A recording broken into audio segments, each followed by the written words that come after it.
Ready হয়ে গেছি, আমরা এখন যাচ্ছি শপিং মলে, কারণ এখন তো গরম পড়েই গেছে। আমার মেয়ের কিছু গরমের জামা কাপড় কিনতে যাচ্ছি, কারণ এর আগের বছরে যেসব জামাগুলো আছে সেগুলো ছোটো হয়ে গেছে, আর এবছরে তো সেগুলো হবে না, সেই জন্য মেয়ের কিছু গরমের জামা কিনতে যাচ্ছি।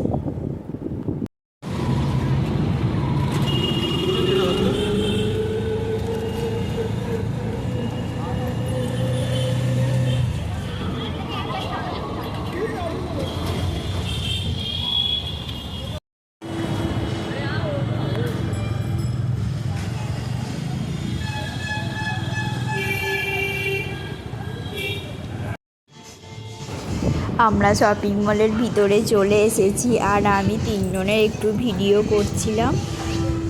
আর শপিং মলের স্টাফ এসে বারণ করছিল যে যাতে ভিডিও না করি, কিন্তু তাতেও আমি লুকিয়ে একটু ভিডিও করেছিলাম।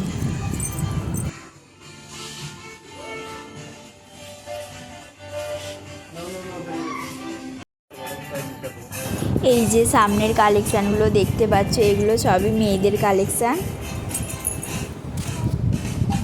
আর এই সাইডেরগুলো ছিল সবই ছেলেদের কালেকশান।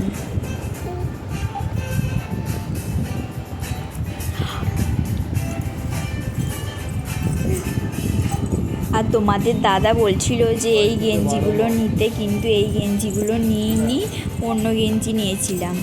আমরা কেনাকাটা করে চলে এসেছি, আর এই যে দেখো দুটো গেঞ্জি, কাটকাটা গেঞ্জি কিনেছি, এই দুটো কালার, আর এই যে এই দুটো গেঞ্জি কিনেছি,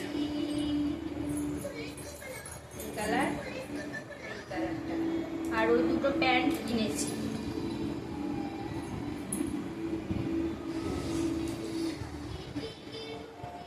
জামা কাপড়গুলো কেমন হয়েছে তোমরা কমেন্ট করে অবশ্যই জানাবে।